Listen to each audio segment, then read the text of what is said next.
ಹುಟ್ಟಿದ ಒಂದು ಸಾಹಸ ಕಥೆ. ಸುಂದರತೆ, ಪ್ರೀತಿಯು, ಗೌರವ ಮತ್ತು ಶೂರವೀರದ ಸಂಕಲ್ಪದ ಕಥೆ. ಆ ಕಾಲದಲ್ಲಿ ದೆಹಲಿ ಸಿಂಹಾಸನದ ಮೇಲೆ ಕ್ರೂರತನದ ನೆರಳು ಬೀರಿದ ಅಲ್ಲಾವುದ್ದೀನ್ ಖಿಲ್ಜಿ. ಅವನ ಕನಸು ಇಡೀ ಭಾರತವನ್ನು ತನ್ನ ಪಾದಕ್ಕೆ ಬಗ್ಗಿಸುವುದು. ಚಿತ್ತೋಡಿನ ರಾಣಾ ರತನ್ ಸಿಂಗ್, ಅವನ ಧೀರ ಸೈನಿಕರು ಮತ್ತು ಅವನ ಹಿಂದೆ ನಿಂತ ಪ್ರೀತಿಯ ಮತ್ತು ಗೌರವದ ಕಥೆ. ರಾಣಿ ಪದ್ಮಾವತಿ. ಅಲ್ಲಾವುದ್ದೀನ್ ಖಿಲ್ಜಿ ದೆಹಲಿಯ ಸಿಂಹಾಸನದಿಂದ ಭಾರತವನ್ನು ವಶಪಡಿಸಿಕೊಳ್ಳಲು ಬಯಸಿದ್ದ. ಆದರೆ ಚಿತ್ತೋಡ್ ಕೋಟೆಯ ರಾಣಾ ರತನ್ ಸಿಂಗ್ ಮತ್ತು ರಾಣಿ ಪದ್ಮಾವತಿ ಅವನಿಗೆ ಎದುರಾದರು. ಇದೀಗ 13ನೇ ಶತಮಾನದಲ್ಲಿ ಜಲಾಲುದ್ದೀನ್ ಖಿಲ್ಜಿ ದೆಹಲಿಯನ್ನು ಲೂಟಿ ಮಾಡಿ ತನ್ನ ರಾಜ್ಯಕ್ಕೆ ತೆರಳಿದನು.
ನೀವೇ ಹೇಳಿದ್ರಲ್ಲ ಕರೆಕ್ಟ್. ನೆಹರು ಬುಟ್ಟಿ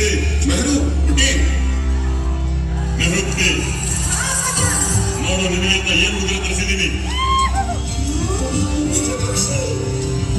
ನೀವು ನನ್ನ ಜೀವ ಅಪ್ಪಾಜ. ಇದು ನನ್ನ ಜೀವ.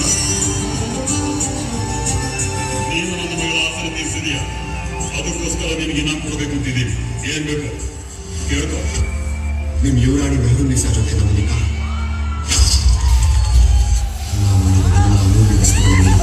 ಅಲ್ಲಾವುದ್ದೀನ್ ಯಾವೆಂದು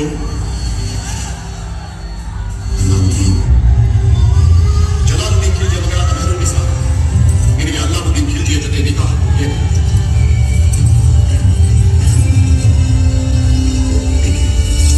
ಈ ಅಲ್ಲಾವುದ್ದೀನನ ಕ್ರೌರ್ಯ ಕಂಡು ಇಬ್ಬರೂ ಕಂಪಿಸಿದ್ದರು. ಭೂಮಿಯ ಮೇಲೆ ಮೆಹರುನ್ನಿಸಾ, ಆಕಾಶದಲ್ಲಿ ಚಂದ್ರ. ಪ್ರತಿ ಅತ್ಯಮೂಲ್ಯ ವಸ್ತುವಿನ ಮೇಲೆ ಹಕ್ಕು ಸಾಧಿಸುವ ಅಲ್ಲಾವುದ್ದೀನನಿಗೆ ತಿಳಿದಿರಲಿಲ್ಲ, ಅಲ್ಲಿಂದ ಸಹಸ್ರಾರು ಮೈಲಿಗಳ ದೂರ ಸಾಗರದಾಚೆ ಈ ಜಗತ್ತಿನ ಅತ್ಯಮೂಲ್ಯವಾದ ಸೌಂದರ್ಯವಿದೆ ಎಂದು. ಅವನು ಸಿಂಘಳಿತ ರಾಜಕುಮಾರ.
ಈ ಗುಲಾಮ ನಿಮ್ಮ ಉಡುಗೊರೆಯಿಂದ ನನಗೆ ಬಹಳ ಖುಷಿಯಾಗಿದೆ.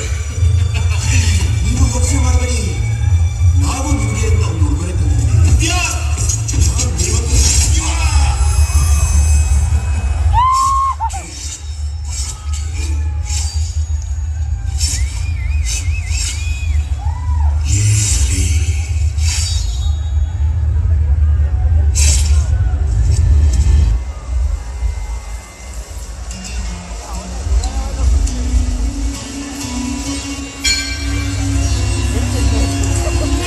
ವಸುಗೆ ಸ್ವಾಗತ.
ಹೆಸರೇನೆಂದರಿಂದ ರಾಘವ್ ಚೇತನ್. ಮತ್ತೊಬ್ಬ ಸಿಕಂದರ್ ರಾಘವರಿ ನೀವು. ಅದು ಸಂಭವಿಸಬೇಕಾದರೆ ಅದು ನಿಮ್ಮೊಂದಿಗಿರಬೇಕು. ಏನದು? ನಿಮ್ಮ ಪಾಲಿನ ಭಾಗ್ಯ ಅವಳು ನಿಮಗೆ ದೊರೆತರೆ ಮೇವಾಡವೂ ನಿಮ್ಮದೇ, ಹಿಂದ್ ಕೂಡ ನಿಮ್ಮದೇ, ಜಗವೂ ನಿಮ್ಮದೇ, ಸ್ವರ್ಗವೂ ನಿಮ್ಮದೇ. ಅವಳಿಲ್ಲದೆ ಏನೂ ಇಲ್ಲ. ಅವಳು ಸ್ಪರ್ಶಮಣಿ ಇದ್ದಂತೆ. ತಾಗಿದರೂ ಸಾಕು ಬದುಕು ಬಂಗಾರವಾಗುವುದು. ಅವಳು ಅಮೂಲ್ಯ, ಆದರೆ ಪಡೆಯುವುದು ಅಸಂಭವ. ಅಲ್ಲಾವುದ್ದೀನನ ಅದೃಷ್ಟದ ಹೆಸರೇನು? ಚಿತ್ತೋಡಿನ ಮಹಾರಾಣಿ ಪದ್ಮಾವತಿ.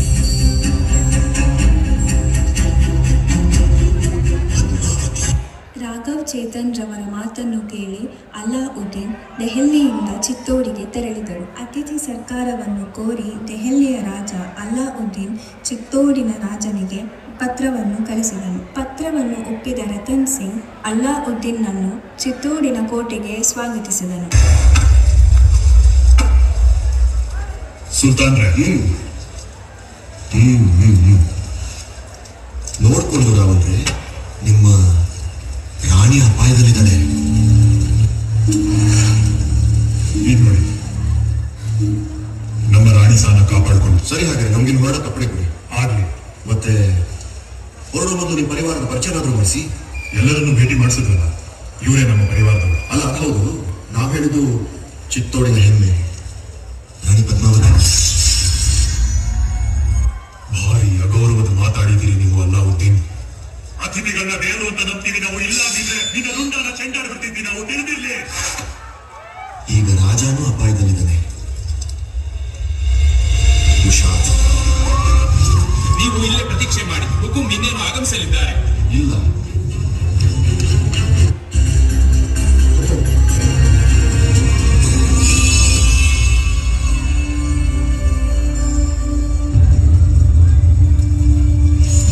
ನೀನಿನ್ ಹೊರಡ್ಬೋದು ಅಲ್ಲಾವುದ್ದೀನ್. ಹೊರಡ್ಬೋದು. ಆದ್ರೆ ದಿಲ್ಲಿಗೆ ಹೋಗೋ ಮೊದಲು ಒಬ್ಬ ಸ್ನೇಹಿತನಾಗಿ ಸುಲ್ತಾನೆ ಹಿಂದಿಗೂ ಅವಕಾಶ ಕೊಡಿ ನಿಮಗೆ ಸತ್ಕಾರ ಮಾಡಕ್ಕೆ. ನಾಳೆ ಕಾಯ್ತಾಯಿರ್ತೀನಿ. ಆಕಾಶದಿಂದ ಬೆಂಕಿ ಸುರಿದ್ರೆ ಅಲ್ಲಾವುದ್ದೀನ್ ಕರಗ್ತಾನೆ. ಇನ್ನು ಕೆಲವೇ ದಿನಗಳಷ್ಟೇ. ನೀವು ಹೋಳಿ ಆಡಿ ನಾವು ಕಿರಿಯ ರಾಣಿ ಅವರಿಗೆ ಅವರ ಮೊದಲ ಹೋಳಿಯ ಶುಭಾಶಯ ತಿಳಿಸ್ಬೇಕು.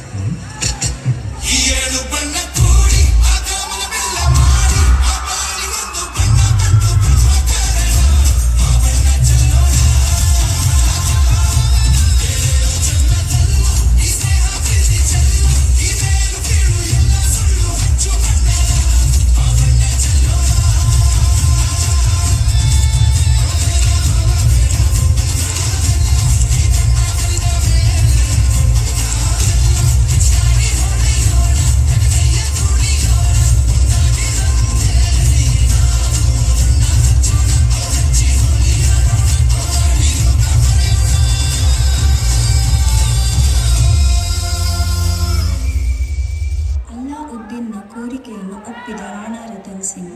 ಅವನ ಕೋರಿಕೆಯಂತೆ ರಾಣಾ ರತನ್ ಸಿಂಗ್ ಅಲ್ಲಾವುದ್ದೀನ್ನ ಬಳಿ ಹೋದಾಗ ಅವನನ್ನು ಅಪಹರಿಸಿಕೊಂಡು ತನ್ನ ರಾಜ್ಯವಾದ ದೆಹಲಿಗೆ ವಶಪಡಿಸಿಕೊಂಡು ಹೋಗುತ್ತಾನೆ. ಮೇವಾಡದ ಮಹಾರಾಜರ ಒಳಿತು ಬಯಸಿ ರಾಣಿ ಪದ್ಮಾವತಿ ನಿಮ್ಮಲ್ಲಿಗೆ ಬರಲು ಒಪ್ಪಿದ್ದಾರೆ. ಶುಭಾಶಯಗಳು. ತಮ್ಮ ಇಚ್ಛೆ ಪೂರ್ಣವಾಗಿ ಮುಂದೆ ಹೋದ ಬ್ರಹ್ಮಚಾರಿ. ಆಗಲಿ.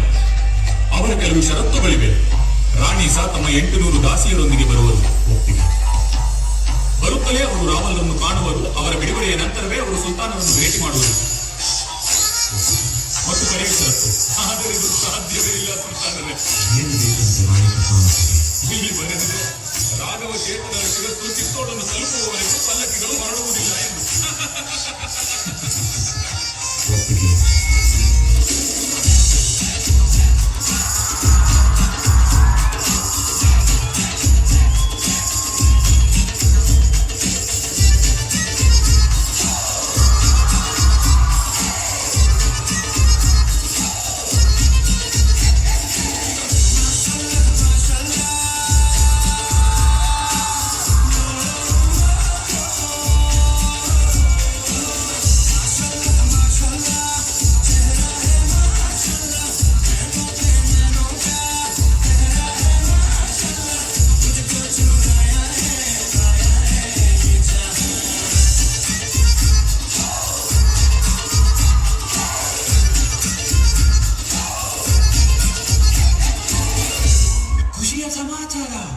ಚಿತ್ತೋಡಿನ ಪಲ್ಲಕ್ಕಿಗಳು ನಮ್ಮ ಗಡಿ ತಲುಪಿವೆ.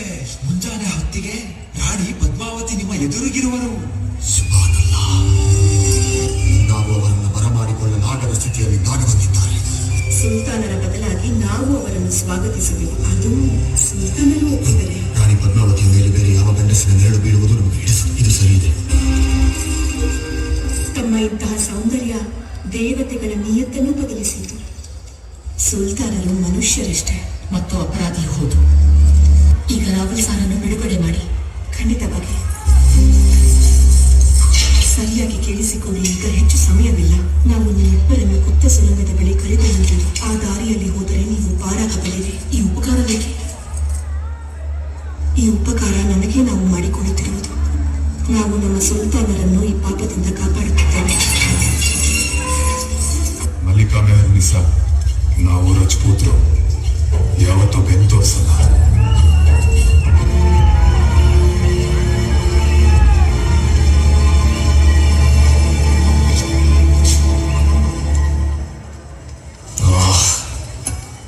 ರಾವಲ್ ರತನ್ ಸಿಂಗ್, ನೀನು ಎಂಥ ನಸೀಬ್ ನೋಡ್ ನಮ್ದು. ಯಾವಾಗ ನಾವು ರಾಣಿ ಪದ್ಮಾವತಿ ನೋಡು ಕನಸು ಕಾಣ್ತೀವೋ ಆಗ ನೀನ್ ಕಂಡು ಬಿಡ್ತೀಯ. ದರಿದ್ರ, ನಿನ್ನ ಕೆಟ್ಟ ನಸೀಬ್ ನೋಡು. ಇವತ್ತು ನಾನು ನಿನ್ನ ಅತಿಥಿ ಸತ್ಕಾರ ಮಾಡಕ್ಕಾಗ್ತಿಲ್ಲ. ಅತಿಥಿ ಸತ್ಕಾರ ಮಾಡೋ ಯೋಗ್ಯತೆ ನಿನಗೆ ಯಾವತ್ತೂ ಇರಲಿಲ್ಲ.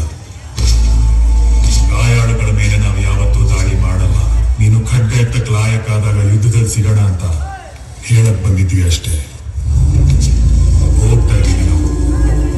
ನಮ್ಮ ಹೆಮ್ಮೆ ನಮ್ಮ ರಾಣಿ ಸಾನ ಜೊತೆ ಕರ್ಕೊಂಡು.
ಇದು ಯುದ್ಧದ ನಿಯಮಗಳಿಗೆ ವಿರುದ್ಧ. ಸುಲ್ತಾನರ ಗೆಲುವಿಗಿಂತ ಯಾವುದೂ ಮುಖ್ಯವಲ್ಲ.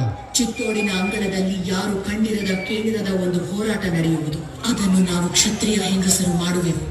ರಜಪೂತ ವೀರಾಂಗನೆಯರು ವೇದನೆಯನ್ನು ಹೇಗೆ ವೀರತ್ವವಾಗಿ ಬದಲಿಸಬಲ್ಲೆವು ಎಂದು ನಮ್ಮ ಶತ್ರುವು ನೋಡುವನು. ಯಾವ ಅಗ್ನಿಯ ಸಾಕ್ಷಿಯಾಗಿ ಒಟ್ಟಿಗೆ ಬದುಕುವ ಸಾಯುವ ವಚನ ಸ್ವೀಕರಿಸಿದ್ದೆವೋ ಅದೇ ಅಗ್ನಿಯನ್ನು ನಾವು ಮತ್ತೆ ಹೊತ್ತಿಸುವೆವು. ಅಗ್ನಿಗೆ ಅರ್ಪಿಸಿಕೊಳ್ಳುವೆವು, ಒಟ್ಟಿಗೆ ಆತ್ಮಾಹುತಿ ಮಾಡಿಕೊಳ್ಳುವೆವು.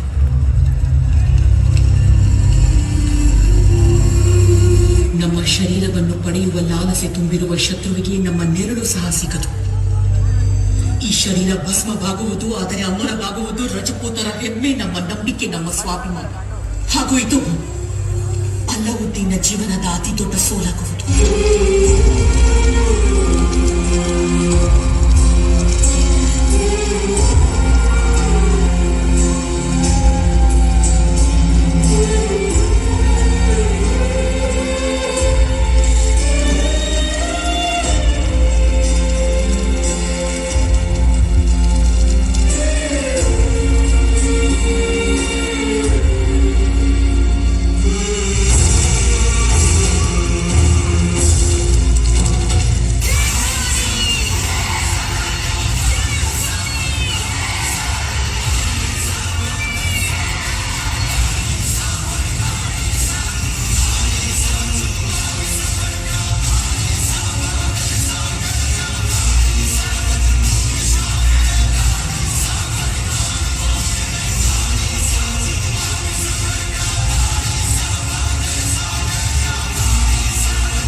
ಪದ್ಮಾವತಿಯ ಆತ್ಮಾಹುತಿ ಅಲ್ಲಾವುದ್ದೀನನ ಅತಿ ದೊಡ್ಡ ಸೋಲಾಗಿತ್ತು ಮತ್ತು ಚಿತ್ತೋಡ್ನ ಅತಿ ದೊಡ್ಡ ಜಯವಾಗಿತ್ತು.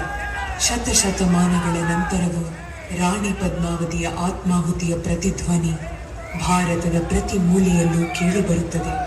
ರಾಣಿ ಪದ್ಮಾವತಿಯನ್ನು ಇಂದಿಗೂ ಜನರು ಪೂಜಿಸುತ್ತಾರೆ, ದುಷ್ಟತನವನ್ನು ಸಂಹರಿಸುವ ದೇವಿಯಂತೆ.